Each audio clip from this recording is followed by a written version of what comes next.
José e Joana, bem-vindos à conversa com os CEOs da Lispolis. Obrigado. Muito obrigado pelo convite. É a primeira sessão desta nossa nova rubrica, com um objetivo muito claro de conhecer mais projetos na Lispolis e de perceber o que é que as pessoas fazem cá. Primeira pergunta, e como combinado, vamos ter só 2 perguntas mandatórias para garantirmos aqui um seguimento no trabalho. Sempre quiseram ser empreendedores? Foi assim desde os 4 anos, eu vou ter o meu negócio? Não, nem me passava pela cabeça. Apareceu porque, de facto, no seguimento do ser cientista, achei que não era suficiente. E então comecei a pensar que se calhar queria fazer mais coisas para além de ser cientista. E foi um processo de descoberta que afinal até tenho essa capacidade de ser empreendedora. Mas não era um sonho desde os 4 anos. Ok, muito obrigado.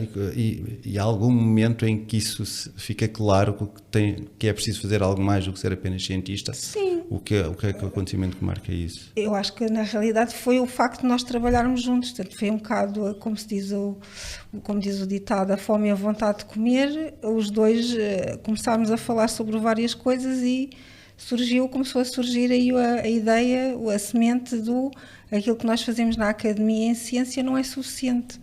E, portanto, se calhar temos que fazer mais alguma coisa e se essa coisa não existe, vamos nós criá-la. E é assim. Vamos nós criá-la. José, contigo. Diferente? Igual? Eu respondo de outra maneira, mas não parece que seja assim tão diferente. Que eu acho que ser empreendedor é uma coisa que tu és, não é uma coisa que tu aspiras a ser, não é um título que ganhas, é um defeito que tens. E esse defeito manifesta-se no dia-a-dia, que não consegues ficar quieto e vês um problema e vais resolver. E na realidade, a Ophiomix começa com um problema onde nós hoje começamos a conversar e estamos irritados que o problema existe e que é preciso resolver. E fomos resolver.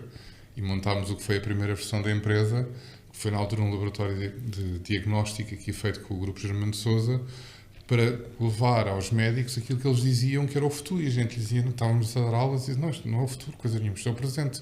Mas depois percebemos que eles não tinham acesso. E era preciso tecnologia, que não existia em Portugal, era preciso serviço e nós fizemos. José, eu vou registar para a posteridade que dizes que ser empreendedor é um defeito que está nos genes e que vos impele para fazer o que fazem hoje. Já começaste a falar sobre o Ophiomix, mas eu se calhar voltava aí então um pouco. O que é que faz o Ophiomix hoje em dia e se era isso que fazia quando começaram a resolver o problema? Então, deixa-me responder essa pergunta em 2 partes, em que eu te respondo à primeira e a Joana responde à segunda, que é o que e o como. O que nós fazemos é, nós desenvolvemos, termo formal, dispositivos médicos de diagnóstico in vitro assistidos por algoritmos de inteligência artificial. Não foi o que nós começámos a fazer inicialmente, eu já vou começar a explicar o que isso é, criar aqui algum suspense. Nós começámos por ser um laboratório de análises clínicas, o que nós fazíamos eram commodities, mas que não havia em Portugal.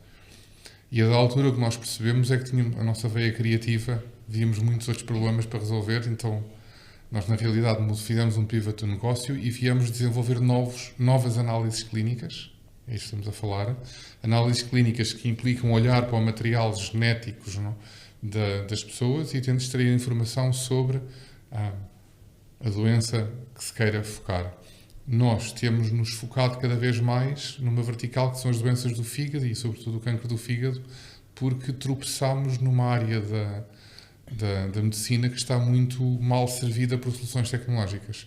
E, portanto, todos os nossos produtos que estão em desenvolvimento hoje são para doenças do fígado e muito cancro do fígado. Agora, o como e a questão como é que nós fazemos isto, nós somos uma empresa que faz muita inovação e muita investigação. Isto aqui é o pelouro da minha sócia.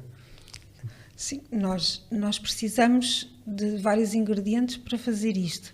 Precisamos de acesso a amostras doentes, precisamos da tecnologia, precisamos de uma equipa para depois fazer todo este desenvolvimento tecnológico e, como tal, a Ophiomix juntou todas essas parcerias, portanto, por isso também são precisas parcerias com os clínicos e, portanto, a Ophiomix juntou essas valências. Portanto, juntou a tecnologia, foi buscar a tecnologia que é importante para desenvolver estes dispositivos, fez as parcerias com os clínicos para permitir ir buscar amostras, para podermos avançar e fazer o desenvolvimento dos produtos. E temos que ter uma equipa que tenha as valências que permita analisar, nomeadamente a parte da inteligência artificial que estamos a aplicar depois nos dispositivos. Olha, estavas a ouvir a falar e depois vou querer voltar um bocadinho mais ao problema, porque os projetos que vamos conhecendo com maior sucesso nascem muito mais de resolver problemas que a sociedade precisa e está disposta a pagar por eles do que propriamente por de ideias que as pessoas tenham dessa forma espontânea. Considera-se uma empresa tecnológica, certo? Tem propriedade intelectual associada? Sim. Patentes? Claro. Sim. Claro que sim. Nacionais? E internacionais? Espera, aguenta um bocadinho. Nós temos patentes internacionais. Exato. Ponto. E depois, hoje em dia, pelo protecionismo típico dos Estados a que Portugal não é alheio, nós somos obrigados a pagar ao Gabinete de Propriedade Intelectual em Portugal quando submetemos alguma coisa, mas nós temos patentes internacionais que depois estão registadas em fase nacional nos territórios que nos interessam. E que é tudo Estados Unidos, China, Japão, por aí fora. E Europa em geral. estavas a ouvir a falar e o que parece ser claro é que o que diferencia a vossa proposta é o conhecimento que detém em determinada área. Claro que sim. Toda essa parte da parceria que nós fazemos sempre que iniciamos um novo produto, temos que ter um problema clínico identificado, muito claro, e estabelecer a parceria com os clínicos certos para depois ter as coleções de amostras e doentes que precisamos para responder e avançar com a investigação que é necessária para sustentar a patente. Só depois disso é que podemos registrar a patente. Não há ninguém em Portugal a fazer o mesmo ou parecido? Com o que nós estamos a fazer, dependendo da linha, porque há vários produtos em desenvolvimento, há produtos que não têm absolutamente ninguém no mundo, há produtos que têm uma ou duas pessoas que estão a tentar fazer o mesmo e, modéstia à parte, nós estamos a fazer melhor. E porquê é que não há mais ninguém a fazê-lo?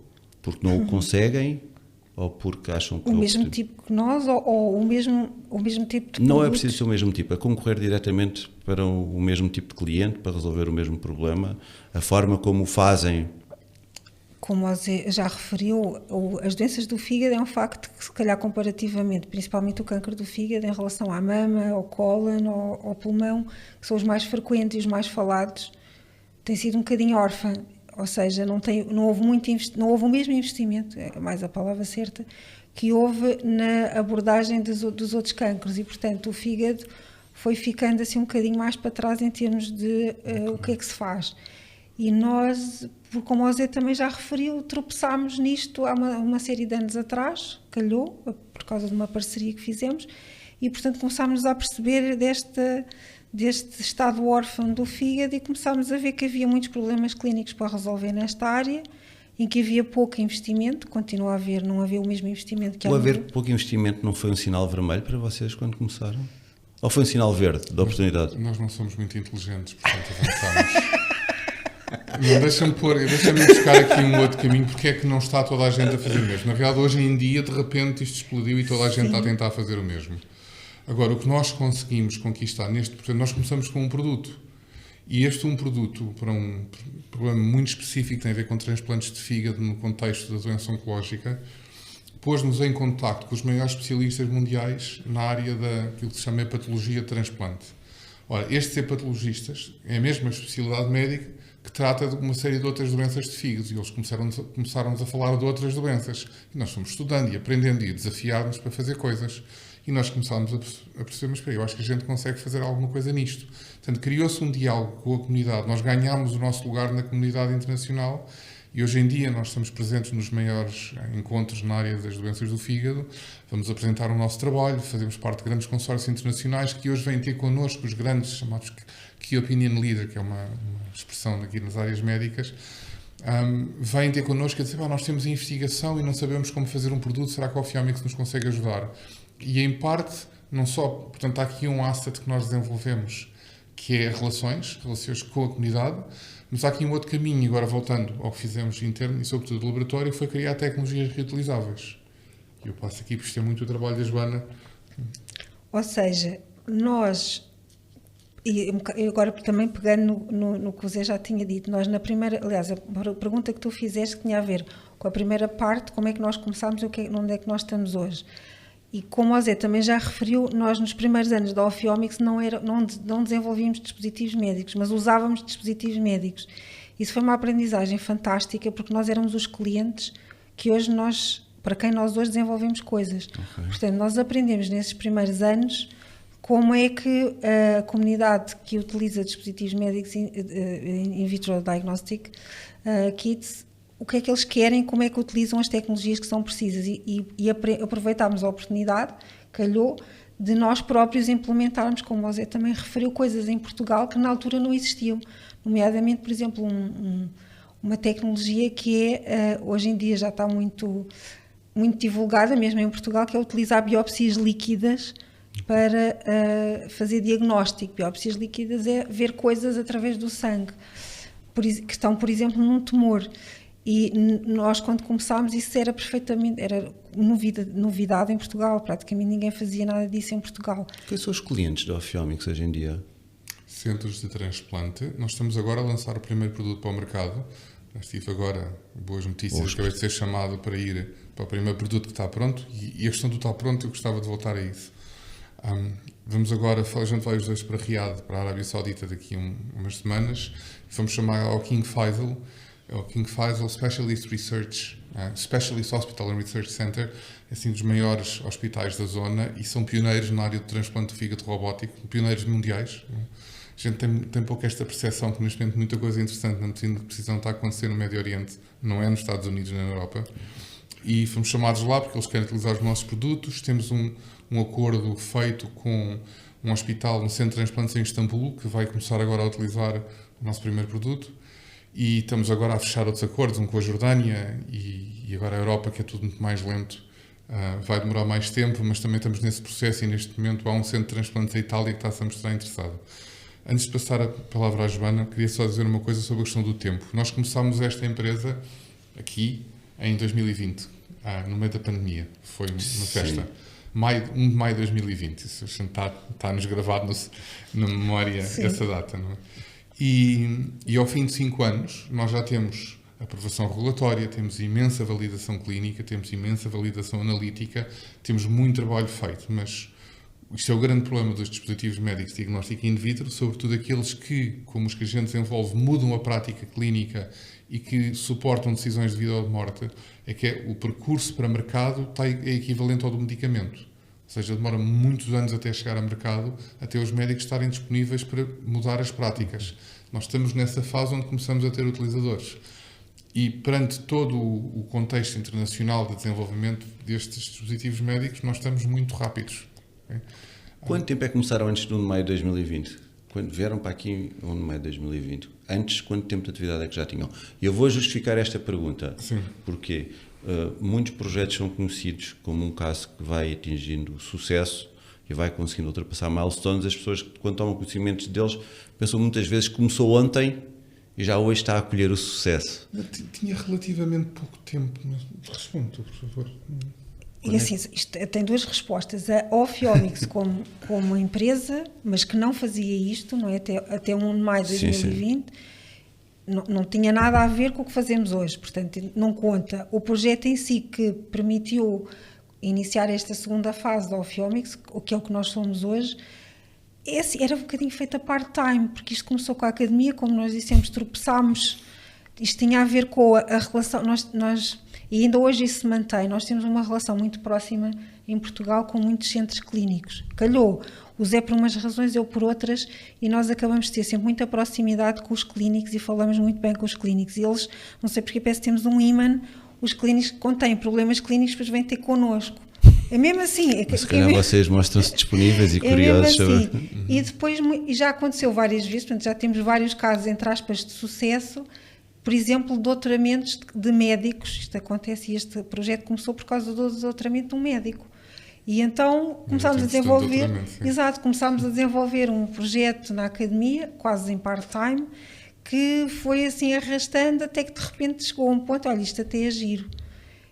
Mas não, quer dizer, não foi ontem, portanto não foi em abril de 2020, porque já vinha, nós iniciámos isto para aí em 2012, talvez. Mas incipiente, sim. Não faz, portanto... Isto não era uma coisa que nós fizéssemos... Mas todos esses momentos foram ganhando começando Claro que a sim. criar Sim. Claro que o sim. conhecimento Sim. que vos suporta Nós- fazer o que fazem hoje. Então, deixa-me responder de forma muito direta. Nós, em 2018, a Joana tinha identificado um conjunto de biomarcadores que conseguia suportar a decisão que doentes é que podiam ser transplantados com sucesso. Ok. E eu, sobre esses biomarcadores, contribuí com um algoritmo que permitia integrar isto. Exato. Com base nisso, nós fizemos uma candidatura a um EIC Accelerator, ao Pilot Program, e foi que financiou o início da nossa atividade. E, portanto, nós tivemos o suficiente para gerar isto. Aliás, a razão porque nós somos ainda hoje chamados Ophiomics e não mudámos de nome, porque é uma empresa completamente diferente, foi porque precisávamos de história fiscal para conseguir concorrer. E como outra Exato. empresa que a gente tinha antes dava lucro, portanto a coisa estava a correr bem. Não é? Quando eu disse há bocado que não éramos particularmente inteligentes, é que nós virámos as costas ao negócio que estava a começar a dar lucro. Mas nós sabíamos que era isto que queríamos fazer. E por isso... Ok, diga uma coisa, então agora, sim, mas o lucro no curto, no médio e no longo prazo são coisas diferentes e a perspectiva do impacto que pode ter também é outro driver muito importante nos empreendedores. Diga uma coisa, vocês começaram o projeto em Portugal, Sim. o investimento é europeu, certo? O investimento, fundo perdido foi europeu, depois tivemos também investimento do Banco Europeu de Investimento, que era quem geria o European Innovation Council Investment Fund, que foi em granel, porque nós fomos a primeira empresa investida por eles. Primeiros contratos, primeiro de tudo, correu tudo mal. Quanto tempo para fazer esse contrato? 1 ano. Um ano? Não quero pensar nisso, foi mal Sim, demais. foi 1 ano pelo menos. Mas neste momento temos uma capital de risco portuguesa que trabalha com fundos CIFID, que investiu no Ophiomics. Ok, então são certificados pela ANI? Sim. Ok, que é uma coisa que muitas empresas desconhecem. Mas a minha pergunta era outra, eu vou voltar ao início, que é, se tivessem começado a empresa fora de Portugal, seria mais fácil chegarem onde chegaram hoje? Sim. Sim, sim. Em que, Quer dizer, depende, se formos para o Burkina Faso, se calhar não. ou em que país? Eu ia completar a minha pergunta. Portanto, aqui devemos comparar-nos com as melhores práticas, acho que é o que se faz. Em que estaria na Europa? Se começasse em outro país europeu, o desenvolvimento seria ao mesmo ritmo? Na Europa, provavelmente. Está aqui duas dimensões. Espera, agora deixa-me pegar nesta, porque esta tem mais a ver com o meu trabalho na empresa. Uma coisa é a disponibilidade de capital e a outra é todo o envelope regulatório e tudo que é ser mais fácil. Eu acho que a Europa, em termos de disponibilidade de capital, é bastante fraca. Portugal é péssimo. E quando eu digo bastante fraca, tem a ver com a potência para risco. E a Europa, genericamente, quer tudo completamente de-risked. E, portanto, torna-se tudo mais difícil, os volumes de investimento médios são mais pequenos dentro do mesmo tipo de negócios, portanto, bastaria ter ido para os Estados Unidos para, nesse aspecto, tem sido mais fácil. Mas nós temos tido dinheiro para trabalhar. Okay? Podíamos ter uma ambição maior, mas temos tido dinheiro para trabalhar. E estamos muito gratos por isso, e não é essa a questão. Agora, há depois há as coisas regulatórias que a Europa se entretém a tornar tudo um bocadinho mais difícil. E há também uma questão de atitude. Há uma diferença entre um continente que pergunta o que é que pode correr mal e um continente que pergunta que diz vamos fazer. Olha, esta pergunta levou a outra E pergunta. depois perguntas onde é que vai ao Ophiomics a seguir. Não, ainda não. Isso ainda não. Mas agora sobre isto aqui espaço para uma pergunta muito gira, porque eu vejo-os como co-founders, independentemente do CEO, se qualquer coisa ou, eu olho para vocês dois como co-founders de um projeto, foi assim que os conheci. Imaginem, o porquê da pergunta, imaginem que estão numa situação em que para vocês seria claro, e agora é para responderem como empreendedores, diria que é o objetivo, imaginem que tinham uma proposta de, ou tragam a vossa empresa para o outro lado, para os Estados Unidos, que se calhar o mais conhecido, e têm estas condições à vossa disposição, mas vocês têm que vir, e têm que vir por um período mínimo de 5 a 10 anos. Vocês estariam disponíveis? Cada um pode fazer. Isto a pergunta não é... tendo em conta o contexto. Falamos muito de empreendedores, mas contamos que às vezes que o empreendedor tem família, tem expectativas, tem rotinas, portanto, deixariam tudo para ir para um sítio com melhores condições de atingirem o sucesso, a resolver o problema que identificaram e que mais ninguém queria resolver e que vocês chegaram à frente e começaram a resolver? Esta é a pergunta. A minha resposta, em teoria, sim. Estaria disposta. A minha na prática sim, mas não te quero dizer mais do que isso. E não é teoria, é prática. Sim. Ok, esta pergunta eu vou dar também algum contexto, porque tem a ver com âncoras que os empreendedores têm, e todas as pessoas têm um contexto e realmente não é fácil. Avançando, esta conversa é sobre empreendedorismo, sobre o Ophiomix, e quando falamos de empreendedorismo falamos de risco, e com risco aparecem desafios e aparecem problemas. Eu perguntavas qual foi o maior problema que tiveram que desenvolver na Ophiomix, se calhar um mais relacionado com questões científicas, regulatório ou outras, e outras mais relacionadas com o modelo de negócio, operação. O maior até. O que é que tiveram que resolver, que se não resolvessem aquilo, o Ophiomix acabava em... Curiosamente, é assim, obviamente o regulatório é sempre um problema na área da ciência, principalmente nos dispositivos médicos, que temos que ter aprovação regulatória, senão não podemos ir para o mercado. E isso, de facto, foi uma aprendizagem para todos, porque nós nunca tínhamos navegado nessas águas, portanto não sabíamos o que é que nos esperava. E foi um desafio não só do ponto de vista da burocracia, como também até nós termos que montar a nossa própria fábrica, por causa da necessidade que tínhamos de...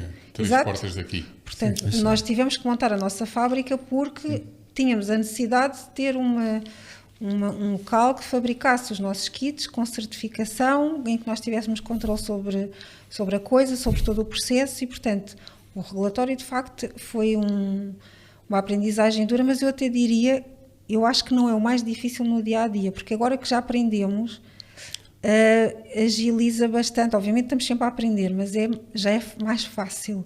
O que continua a ser difícil, eu diria, é termos acesso às coortes clínicas, ou seja, nós precisamos dos doentes para trabalhar, para podermos desenvolver as coisas e validar tudo, porque, como o Zé estava a dizer, isto é quase como os medicamentos. Coortes clínicos, estás a falar de hospitais, comissões sim, de éticas termos e acesso a doentes, temos acesso a coleções de amostras, vamos lá pôr isto nos pontos nos is, coleções de amostras com toda a informação clínica catalogada.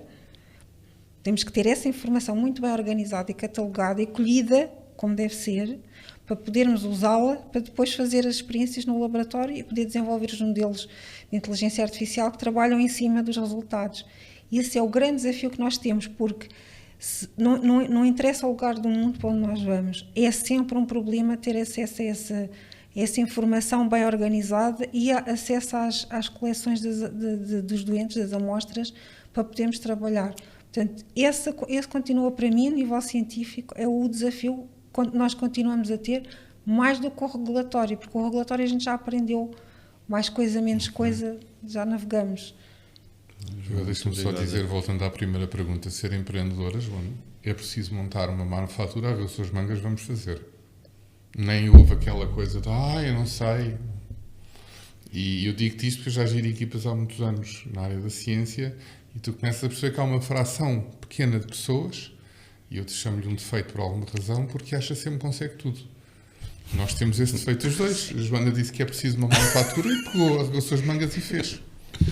E vamos precisar disto, o consultor daquilo, e fez-se. E está aí certificada internacionalmente, uma norma importante, e que na altura em que a fizemos eram raras em Portugal, agora já há um bocadinho mais. Olha, a Joana falou de uma coisa que eu vou dizer que é a questão do tempo. O tempo que tudo isto demora versus o tempo que o dinheiro compra é sempre nunca estão ajustados. E, portanto, o que nós fazemos é permanentemente gerir crises que têm todas a ver com o tempo. Quanto tempo é que precisamos, é que temos para fazer as coisas, e quanto tempo é que as coisas verdadeiramente demoram e que nunca estão ajustadas. Isto não é um problema, isto é o dia-a-dia. É um drama, e é um drama que é estressante. Eu acho que as pessoas se querem meter nisto, de fazer empresas... Eu não estou a falar de uma empresa de distribuição de comida de gato. Estou a falar em coisas que realmente estamos a tentar mudar o mundo. As pessoas têm que perceber que isto vai ser duro. E vai ser muito duro, e todos os dias há uma crise. Agora que a empresa cresceu um bocadinho mais, já temos mais pessoas, começamos a dividir o trabalho em cada área, começa a haver menos crises. Mas o que sobra é sempre para a Joana e para mim. As crises são para nós estamos lá para tapar os problemas que nós devíamos saber que iam existir, mas não sabíamos, por inexperiência, e quando eles aparecem temos que os resolver. Há várias definições de startups, eu gosto muito de uma que diz algo tão simples como é criar novos modelos de negócio escaláveis. Portanto, na realidade não existe ninguém a quem vocês, quando têm um problema, possam ir pedir orientação como um orientador de uma tese sobre uma determinada tecnologia. Sim. Agora, vamos virar um bocadinho para os empreendedores, antes de irmos à última pergunta. Imaginem que têm 20 empreendedores à vossa frente, meia hora para falar com eles sobre como começar um novo projeto no setor da saúde e tecnologia, podemos chamar-lhe health tech se preferirem, ou medtech, se envolver devices ou medical devices, depois podemos particularizar.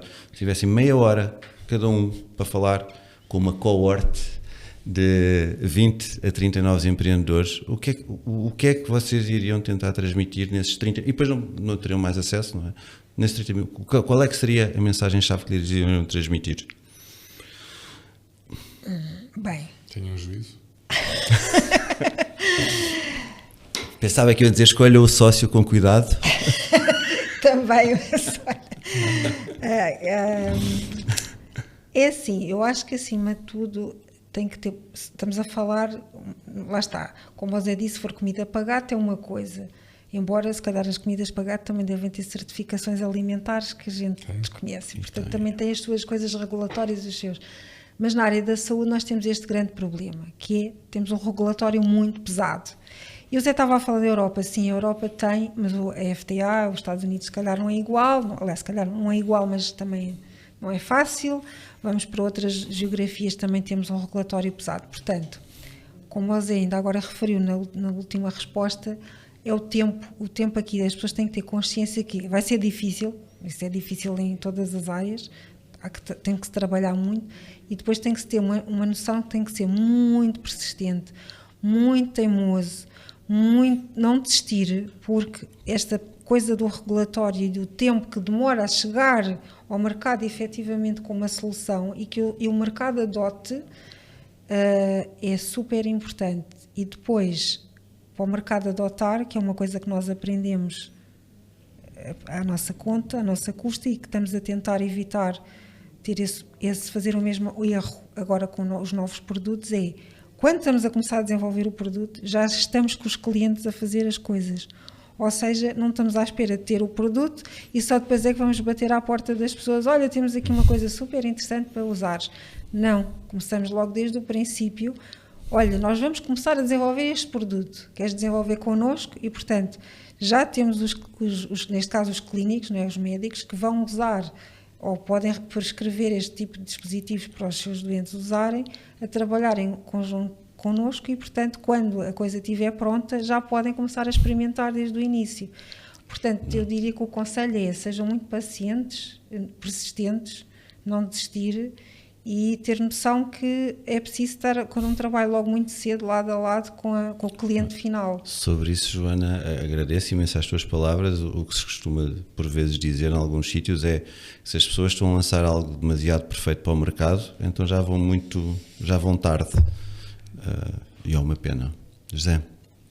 Embora não podemos esquecer que nós trabalhamos em problemas médicos que implicam decisões de vida ou de morte. Portanto, aquela ideia de que vamos iterando com o cliente até estar bom, ser tudo muito bonito até que morre a primeira pessoa. E isto é uma realidade. Nós lidamos com decisões de vida ou de morte e, portanto, há aqui a questão do agile, não sei o que, é tudo muito bonito, mas com um jeitinho, com calma. Sim. As coisas têm que estar bem feitas e não podemos estar a promover, e isto implica também os tempos comerciais, a promover um produto sem ter certeza razoável que não vamos reduzir a probabilidade de qualidade e quantidade de vida de doentes.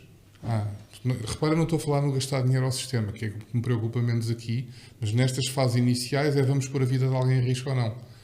E o tipo de produtos que a gente desenvolve é para utilizar em decisões que são mesmo decisões de vida ou de morte. E, portanto, Para as pessoas que vão àqueles programas de empreendedorismo e ouvem muito falar no Business Model Canvas e no Agile e por aí fora, isso é tudo muito bonito. Mas não é necessário. Quando há a vida de pessoas em risco é preciso ter mais cuidado. Difícil. Ok. Última pergunta. Posso responder à tua pergunta? Qual? Se tivesses 20 empreendedores Certo. em meia hora. Sim. Claro que podes. Havia duas coisas que eu gostava de lhes dizer. Uma era que não chegava ao tempo, meia hora, e portanto eu escrevi um livro para lhes dar. Qual é o nome do livro? E quando é que é lançado? Precision Diagnostics, A Founder's Journey, e que sai no dia 5. Vai estar de graça quando sair na Amazon, no Kindle, e sai no dia 5 de outubro. Mas justamente por isto, porque eu acho que eu não consigo dizer a outras pessoas como é que devem desenvolver o negócio delas. Mas acho que aprendemos alguma coisa no processo e pode ser, pelo menos, não façam estas asneiras. E olhem para estas coisas. E está a começar a ficar grande, acho que já está nas 300 páginas. Da altura tive que começar a cortar capítulos. Mas há uma outra coisa que eu acho que as pessoas têm que ter noção. Quando uma pessoa começa com uma startup, é que o negócio vai ser diferente do que se imagina de início. E a pessoa tem que estar disponível para conseguir ir mudando. Não pode ter assim duas palas a dizer, o negócio é este, eu nunca vou mudar. Nós temos que ir aprendendo, isto é uma experiência permanente. E é uma experiência onde vamos ter que ir mantendo investidores satisfeitos, vamos ter que de alguma maneira conseguir tração comercial e vamos ter que... Temos muitos mestres a quem satisfazer, mas não deixa de ser uma experiência permanente e temos que ter a flexibilidade e há aqui um equilíbrio entre estar sempre a mudar, que é demais, mas também mudar quando é necessário, que é sempre mais do que toda a gente quer.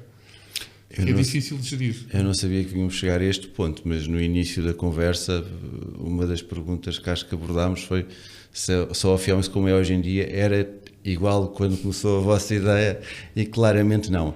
A última pergunta, e pedia-vos que respondessem cada um por si, e podem responder ou do ponto de vista do si, ou do ponto de vista do Office, ou de outro nome que venha a ter no futuro. Onde é que se vêem daqui a 5 anos? Podem responder da perspectiva da empresa que fez um IPO e vocês saíram, ou da vossa perspectiva pessoal. Empresas e pessoas misturam-se de uma forma que não é fácil. Com fundadores é um bocado difícil. Eu sei, mas acho que são as pessoas... É assim, no mundo ideal, e eu já tivemos várias vezes conversas sobre este assunto, no mundo ideal, obviamente nós gostávamos de que a empresa crescesse imenso, com uma série de produtos, e que pudéssemos escalar e obviamente ir para outras geografias. Estamos a fazer por isso. Exato, estamos a fazer por isso. Portanto, essa era a nossa... Pelo menos acho que esse sonho não está de lado. Portanto, essa conversa, esse diálogo que tivemos a ter já há alguns anos, esta parte, continua bem presente. Portanto, se vamos ser comprados ou se vamos... Assim, nós não gostamos muito dessa ideia, não é? Porque para todos os efeitos criámos isto... Pois iam fazer outra. Pronto, sim, mas é diferente. Já se conhecendo todos os erros que fizeram... É diferente. Mas está na mesa essa possibilidade, atenção. Portanto, esta é um bocado a minha resposta. Seria crescer, num mundo ideal seria crescer, ter mais produtos. Okay. A minha é para investidor ouvir. Mas é real, só que portanto, tem a ver também com a perspectiva em que eu ando, não é? E que eu ando a vivo. Eu acho que o mundo, portanto, a gente fala de medicina de precisão desde 2000, desde que se anunciou a primeira sequenciação do genoma humano, e havia uma promessa que íamos passar a ter uma medicina que nos dava o tratamento que precisamos, na altura que precisamos e por aí fora. E isto não foi cumprido ainda.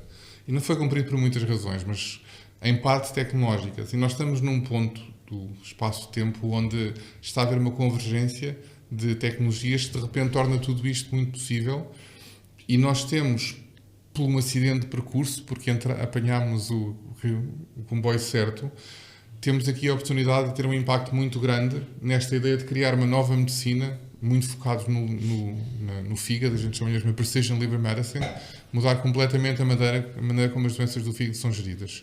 E isto implica análises clínicas, implica algoritmos, inteligência artificial e por aí fora, e estamos a construir isso já. E portanto, é isso que portanto, isto é o que a Joana disse, mas com um bocadinho mais de gipsofila para pôr o ramo mais bonito. Eu agora queria dizer uma coisa que eu acho que a maior parte das pessoas não percebem, pelo menos ficam com uma imagem. Há uma revolução enorme a acontecer em muitas zonas do mundo. Umas para pior, Mas há um sítio que a gente não tem olhado. Na Europa não olhamos, que o Médio Oriente em geral, mas uma coisa que se chama The Gulf Cooperation Council, que é a Arábia Saudita, Emirados, Qatar e por aí fora, que são países que, em termos de medicina de precisão, hoje estão na crista da onda, são países muito mais ambiciosos, estão a criar sistemas de saúde de raiz e estão a fazer coisas que ninguém no resto do mundo sonha. E se há um sítio onde se pode crescer é lá, e por isso daqui a dias estamos em Riad e em Doha, e já tivemos várias vezes no Dubai, porque lá, e agora uma coisa muito pessoal, eu acredito que é lá o futuro da medicina de precisão. Não é na Europa, certamente, e duvido que vá ser nos Estados Unidos. Ok, olha aí, muito obrigado. Algum dos dois tem algumas últimas palavras que queira dizer, ou sobre o Fiomics, ou sobre os empreendedores, ou sobre o empreendedorismo em geral? Não, acho que já abordámos temas bastante interessantes aqui. Acho que não tenho nada a acrescentar. Zé, então olha, foi um prazer. Eu tenho o prazer de conhecer a Fiomics quase desde o momento inicial. Na Lispolis vamos acompanhando-os o melhor possível. Foi um prazer estar à conversa convosco e com certeza que vamos continuar a acompanhar. Agradecer também à WebWise, parceira nesta iniciativa do Lispolis, ter disponibilizado as condições todas para a realização desta conversa. Obrigado, Pedro. E à Lispolis por ter nos dado também esta oportunidade de falarmos um bocadinho sobre a nossa experiência. Exato.